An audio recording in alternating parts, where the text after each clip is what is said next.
ñu njëkkee ak yow professeur Cheikh Oumar. li nga xam ne nii moom mooy train de vie de l'État. train de vie de l'État. ndax jàpp nga ne suñu réew yi ni ñuy dundee lu mel ne Sénégal ci mel ne réew yu mel ne Mali nga dem tey lu mel ne Guinée. mu doon réew yoo xam ne nii lu ci bëri askan wu fa yeewoo. ñoom dañuy am jafe-jafe ak li nga xam ne moom la seen état di dundee. ndax jàpp nga ne réew yu mel ne réew yi ñu ne nga xam ne c'est des pays pauvres. et très endettés voilà loolu mooy di ne. est-ce que réew yooyu war nañu mën a demee. li nga xam ne nii moom mooy moomeelu askan yëpp daanaka day retrouver wu ci quelques personnes. ñu di ko fonctionner di ko dundee. ndax jàpp nga ne loolu yenn na maanaam xel mën na koy nangu surtout que bu yàggul fii ci Sénégal. suñu njiitu réew jënd na benn avion 60 milliards loolu mooy li ne 60 milliards yooyu nag wax nañu ne. ñu bari avion bi kat bu demee kii fii ñëw moo koy moom nangam dëgg la naam. waaye ndax ci contexte bi ñu ko jëndee. du gën a firndeel ne suñu état yi li ñuy fonctionner c'est trop et que mënta ànd ak développement.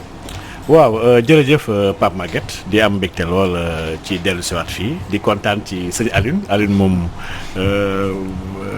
jàmbaaru réew mi la.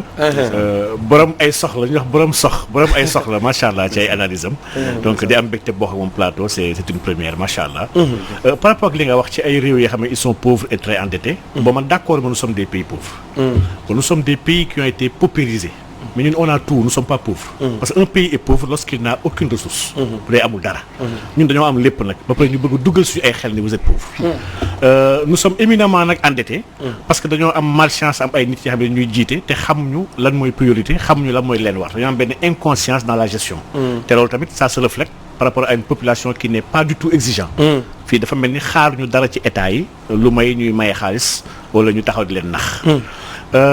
train de vie nag suñu état yi Pape Maguette pour man dama jàpp ni élément central la ci lu population yi war a jouer seen ay rôle lu tax ma wax loolu ñun dañoo nekk ay dëkk yoo xam ne dafa mel ni defaguñu dara en réalité on n'a encore rien fait lu bëri def ñu war lépp luy chantier yu mag yu àdduna bi tollu instant yi ñun laalaguñ ci loolu dafa mel ni dañoo nekk actuellement dañoo càng ci 20e siècle ndax réalité bu ñuy dund Sénégal ak ci dëkku africain dëkk yoo xam ne c'est toujours des colonies.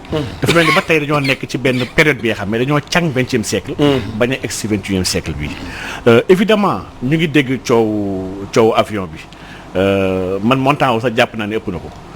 ndax gis naa ni dëkk bu mel ni Algérie seen nguur jënd na benn Airbus peut-être Airbus 320 la peut-être. je pense wala boog plus que ça. mais montant bu mu ko jëndee dafa amal tamit des frais d'équipement yoo xam ne dépassé na 40 milliards yu uteeg montant d'achat bi xam moom la avion bi jar. si misaal dafa mel ni oto boo jënd ba pare nga commandé defal ma full option maanaam prix bi muy jar bokkut ak prix bu ñu koy jaay si catalogue. loolu tamit lu mat a bàyyi xel la. may wax nag ni foofu man dama fa am benn taxaw seetlu bi nga xam ne daf ma jaaxal. c'est vrai que gis naa ñu bëri nga xam ne dañoo yéemu am lu leen métti. par rapport ak endettement bi. lu tax Sénégal endetté wu pour mën a jënd avion. am ñi nga xam ne dañoo sax yéem lu tax Sénégal ut mbaalu Japon baal ko ci dettu même pas 100 millions. fekk mu ngi fay ay libéralité pour mën a acquérir benn avion boobu 60 milliards. ma bëgg fàttali leen li nga xam ne lu am solo la muy par rapport ak ratio dette. dama gis ay intellectuels yu bëri tey di ci wax ci ratio dette communautaire bi nga xam ne mu ngi à 70%. c'est UEMOA dafa wax ni benn état warul endetté wu dette publique am warul dépasser 70% du PIB. donc ñoom foofu lañ taxaw nag di def analyse yu ngande di am lu leen métti te man ratio boobu si yoom laa jàpp leen dafa baaxul. ratio boobu elle n'est pas sérieuse lu tax loolu pour la simple et bonne raison que en économie la dette c'est un stock. alors que PIB c'est un flux donc mënuñu méngale stock ak flux. lii c'est une analyse bi nga xam ne sérieuse ndax PIB bi état moomu ko. PIB c'est l'ensemble des valeurs ajoutées qui ont été faits dans un territoire. waruñu sukkandiku ci PIB pour mën a xam capacité état à s'endetter ou pas. lu gënoon logique lu gënoon légitime mooy ñu xool patrimoine u état pour xool lan lay endetté wu. parce que nit citoyen buy endetté wu sax kenn du xool si misaal Pape Maguette su ma am tey salaire 1 million par weer. bëgg jënd kër bi nga xam ne 100 millions lay jar kenn def ratio 1 million 100 millions. 100 millions bi su fekkee dañu ma ko war a lebal kër gi. pour 30 ans dañoo war a xayma sur 30 ans sama 1 million bi ñaata lay équivaloir maanaam 1 million par mois année bi yëpp muy 12 millions. mais pour 100 ans muy 120 millions effectivement am naa capacité ma jënd kër googu. donc suñu taxawee ci ay temps yu ute di comparer. wala taxaw ci ay stock ak ay flux di comparer dañuy juum totalement may fàttali Japon. Dette rapportée à son PIB mu ngi à plus de 200% depuis des années. actuellement mu ngi si 240 et quelques pour cent. France bi ci moom dépassé na 100%. pourtant le ratio communautaire au niveau européen 60% du PIB la. États-Unis moom en réalité mu ngi jege 300%. même bu dee dans les chiffres. ñu ngi ñoom 100 et quelques mais ñu ngi si presque 300%. donc aujourd'hui man gëm naa ni ratio yi yëpp ratio tappale la coow li kay mooy réfléchir sur. Comment s'endetter, où s'endetter ak pourquoi s'endetter li mooy les questions centrales yu war a poser. et bu ñu ko analyser par rapport au comportement de nos États on se rend compte que on a des États très inconscients yoo xam ne développement réew mi ak jàmmu askan wi. ak ëllëgu réew mi ñoom bàyyiwuñu ko xel. donc peut-être damay bàyyi xam naa ni. donc Mamadou Ibrahima ak Aliou ngi fi moom. tey moom xam naa ne ñoom laay bàyyi dóor yi parce que ñoom ñoo ma gën a virulent mais simplement ñu wax rek ni. ratio yu bëri yu nekk di jël di analyser. c'est des ratios yoo xam ne économiquement ça vaut absolument rien. donc moom nañu ko bàyyi xel muy benn.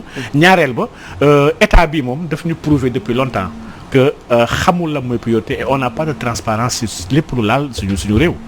ndax man su ma gisee Pape Maguette mbiru avion bi. commande bi depuis 2019 la. État Sénégal mu ngi ko commandé au lendemain des élections présidentielles. c'était en juin 2019 lañu def commande bi di ko war a fay. ba juillet 2021 lañu ko war a livrer. pourtant kenn waxtaanee ko ci réew mi. ñu bëri xamuñu ko pourtant on a un document qui s'appelle le budget du Sénégal. bi xam ne ñu koy voter chaque année. 2019 la moo tax c'était pas un débat ñu waxtaanee ne avion président war a jënd. 2019 kay waxtaanu ci 2020 kay waxtaanu ci. il a fallu ay journalistes d'investigation. génnee information bi. pour état bi soo génn commencé wax ci mbiru avion bi dama jàpp ni loolu. tooñ la ak yebeel ndax booy gérer askan. pour ñun suñu mindaan nga en réalité. dañu war di rendre compte après di ñu leeral daa iman ci li ngay nekk. ndax suñu alal lañ la dénk. lii nag c'est un problème au Sénégal bi nga xam ne jàpp naa ne lu urgent li ñu war a régler la. que nos gouvernants qui se comportent en dirigeant. comprennent que xaalis bi ñuy teg seen loxo. askan bi moo ko moom te ñoo war a am transparence ak di rendre compte